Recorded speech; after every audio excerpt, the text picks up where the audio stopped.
গতবার 4 আর এবার 2। বাংলা থেকে এবার দুজন কেন্দ্রীয় মন্ত্রী, দুজনেই প্রতিমন্ত্রী, একজন সুকান্ত মজুমদার আর আরেকজন শান্তনু ঠাকুর। এ নিয়ে কি বলছে বালুরঘাট এবং বনগাঁ শোনাবো। আই শ্রী শান্তনু ঠাকুর, আই সুকান্ত মজুমদার। 19 বঙ্গে বিজেপি একলাফে 2 থেকে 18 হয়। মোদীর মন্ত্রিসভায় জায়গা পান 4 সাংসদ। এবার রাজ্যে বিজেপি ধরাশায়ী।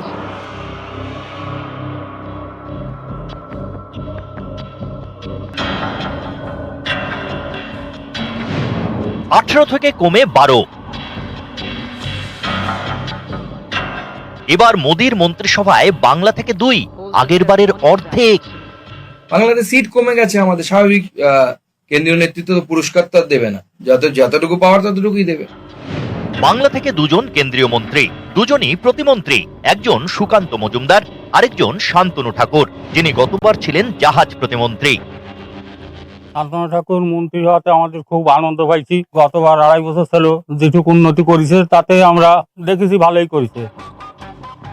শান্তনু ঠাকুর হলেন বঙ্গ বিজেপির মতুয়া মুখ। এবার ভোটের মুখে দেশ জুড়ে সিএএ চালু করে মোদী সরকার। এই সিএএ কে হাতিয়ার করে মতুয়া প্রধান 2 কেন্দ্র রানাঘাট এবং বনগাঁয় পদ্ম ফুটিয়েছে বিজেপি। এরপরেও মতুয়াদের একাংশ প্রশ্ন তুলছে, নাগরিকত্ব শান্তনু ঠাকুর কি দেবে? নাগরিকত্ব আমরা নিজেরা সবাই নাগরিক, আমরা ভোট দিই, আমাদের আধার কার্ড আছে, আমাদের সমস্ত কার্ড আছে। আবার নাগরিকত্ব দেওয়ার কি আছে? নাগরিকত্ব তো ভাওতা। আমরা যদি নাগরিক নাই হই তাহলে আমাদের ভোটে শান্তনু মন্ত্রী হয়েছে, তাহলে শান্তনু তো মন্ত্রীই থাকবে না। গতবার প্রতিমন্ত্রী হওয়া শান্তনু এবার পূর্ণমন্ত্রী হবেন বলে মতুয়াদের অনেকেই আশা করেছিলেন, কিন্তু শেষ পর্যন্ত পদোন্নতি হয়নি। এতে মতুয়াদের অনেকের মনে ক্ষোভ তৈরি হয়েছে।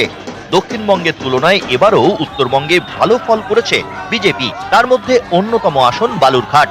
দ্বিতীয়বারের জন্য সেখান থেকে জিতে সাংসদ হয়েছেন সুকান্ত মজুমদার। এবার 36 জন প্রতিমন্ত্রীর অন্যতম সুকান্ত।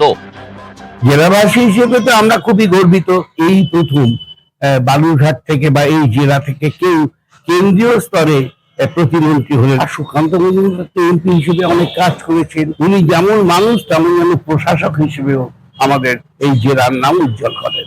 ওনাকে মন্ত্রী করা হয়েছে এবং মন্ত্রী হয়ে উনি 5 বছরে আমাদের জেলার উন্নয়নের স্বার্থে কতখানি কি কাজ করেন সেটা আমাদের এখন আমরা অধীর আগ্রহে অপেক্ষা করব। নিউজ 18 বাংলা।